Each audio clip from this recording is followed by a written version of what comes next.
Hello student, मैं कपिल देव। आप देख रहे हैं मेरा यूट्यूब चैनल जहां पर मैं वीडियो अपलोड करता हूं और इंजीनियरिंग मैथमेटिक्स एंड बेसिक। अगर आप किसी भी कॉम्पिटिटिव एग्जाम की तैयारी कर रहे हैं जहां पर हर मैथमेटिक्स पूछा जाता है तो मेरा चैनल बहुत ही हेल्पफुल है। इस टाइम बताना चाहूँगा, अगर आप IIT जैम 2024 की प्रिपरेशन कर रहे हैं तो ये सीरीज आप लोगों के लिए काफ़ी हेल्पफुल है। आज का जो हमारा टॉपिक है वो सीक्वेंस के अंदर अगर हमारे पास कोई सीरीज दे रखी होगी और उसमें ये चेक करना होता है कि हमारे पास वो सीरीज कन्वर्जेंट है या नॉट कन्वर्जेंट है, या स्टूडेंट बाउंडेड है या अनबाउंडेड है। देखो यहाँ पे एक थोड़ा ये स्टूडेंट यहाँ पे समझते हैं, अगर कोई भी सीक्वेंस वहाँ पे कन्वर्जेंट है वो 100% सत्य है, वह बाउंडेड होगी।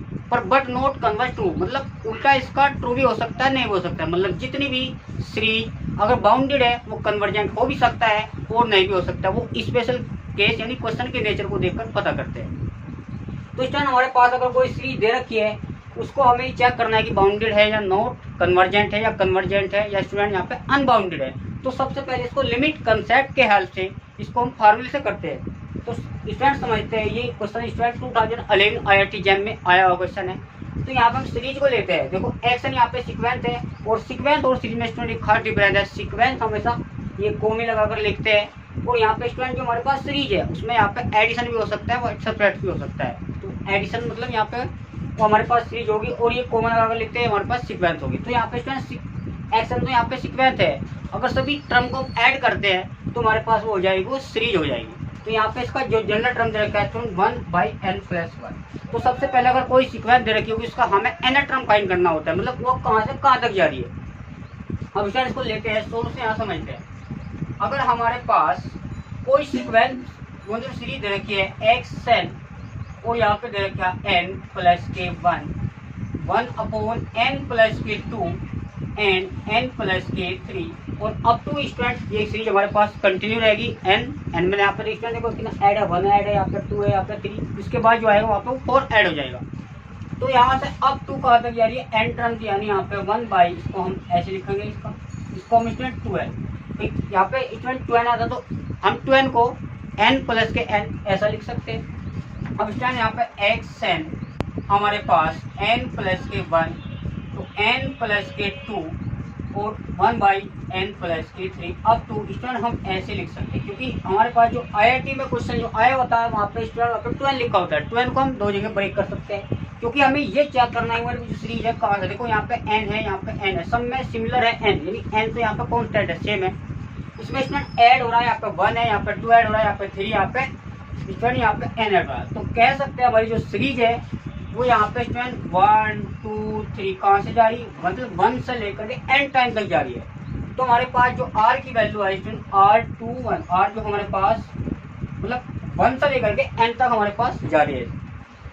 अब स्टूडेंट इसको लिमिट सम के कंसेप्ट से हमको समेशन में लिखते हैं। तो बाई यूजिंग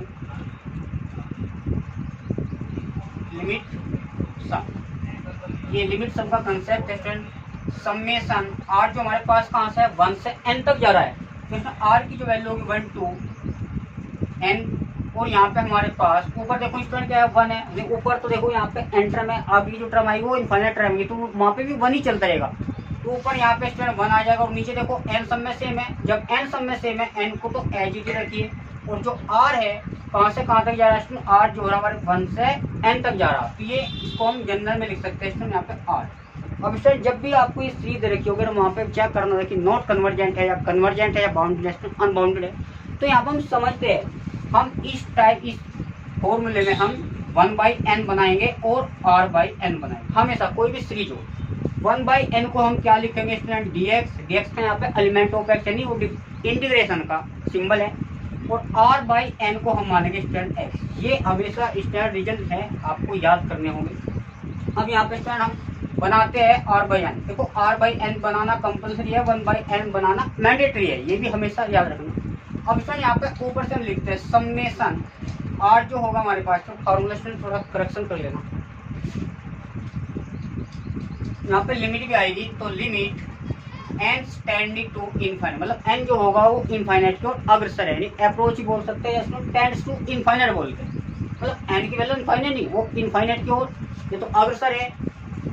बात करेंगे यहाँ पे स्टूडेंट कि हमारे पास समेशन आर जो है कहाँ से कहाँ तक बताया था अभी आपको, एन तक जा रहा है। हमारे पास की जो जनरल टर्म है ऊपर यहाँ पे स्टूडेंट 1 है और एन सब में है, तो एन में के को आर कहाँ से जा रहा है, 1 से 2, 1 से एन तक जा रहा है। तो हमारे पास, अब मैंने आपको बताया था जब भी कोई सीरीज है इसको जनरल फॉर्म में लिखते हैं तो 1/n बनाना होता है, r/n बनाना होता है वहाँ पर।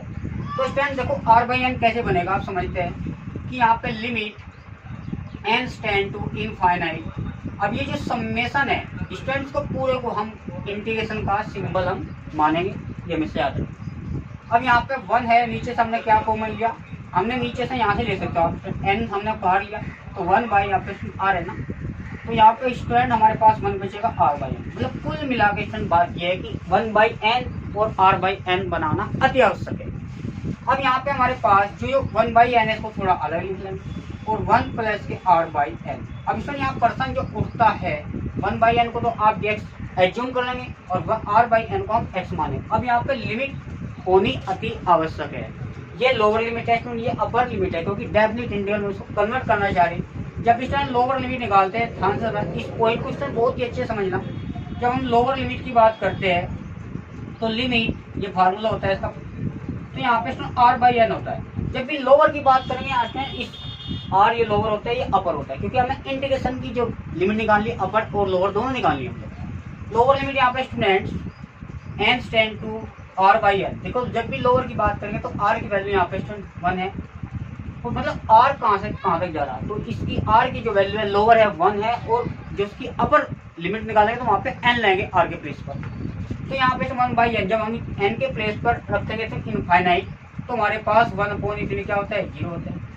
ये हमेशा याद रखें। अब जो इसकी लोअर लिमिट है 0 है। अब बात करते हैं अपर लिमिट। अपर लिमिट यहाँ पर समझते हैं, अपर लिमिट के लिए यहाँ पे है फार्मूला स्टैंड यही होगा, तो limit n tends to infinite r/n। r यहाँ पे स्टूडेंट देखो कितना है, क्योंकि अपर की बात करें तो n जो है मैक्सिमम कहाँ जा रहा है, n तक जा रहा है, यानी r के प्लेस में हम जब रखेंगे n, तो आप देख पा रहे हैं तो यहाँ पे n/n कट का 1 आएगा।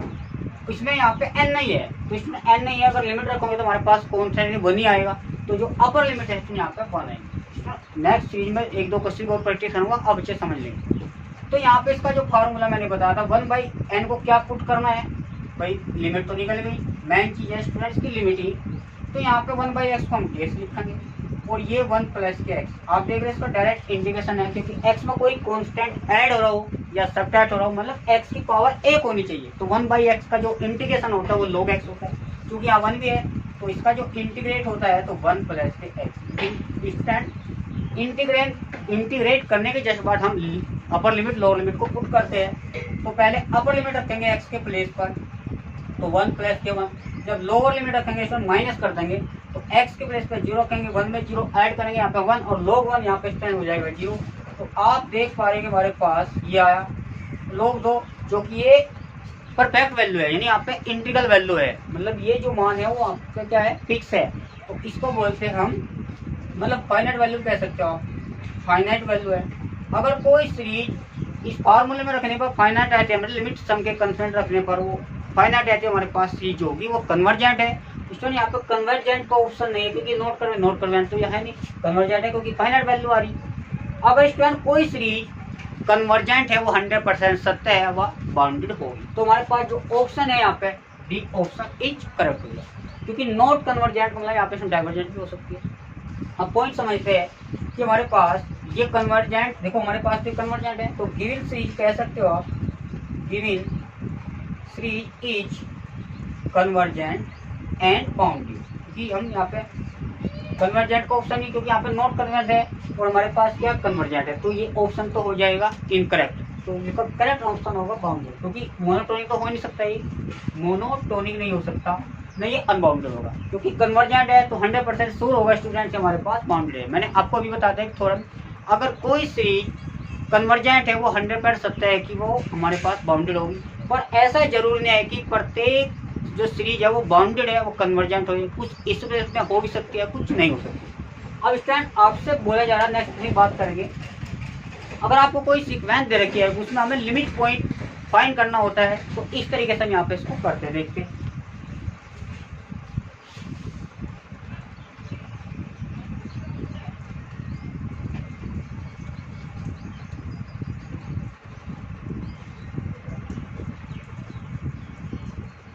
सॉल्यूशन सेकंड का देखते हैं स्टूडेंट्स।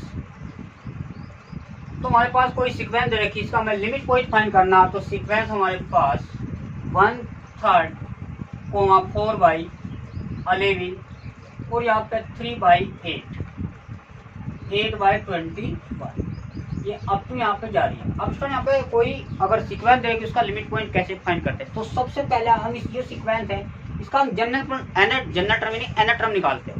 अब एन टर्म देखो स्टूडेंट यहाँ पे क्या है, इसके जो लास्ट वाली टर्म है वो हम फाइंड करते हैं। अब यहाँ पे देखो ये तो हमारे पास 11 का कंसेप्ट है, ये तो हम सीक्वेंस जो सीरीज दे रखी या तो एपी में होगी या स्टूडेंट जीपी में होगी या स्टूडेंट एचपी में होगी। यानी एपी का मतलब अर्थमेटिक प्रोग्रेशन और जीपी का मतलब है ज्योमेट्रिकल प्रोग्रेशन, एचपी का मतलब हार्मोनिक प्रोग्रेशन। तो मोस्टली जो होगा वो आपका एपी और जीपी में होगा।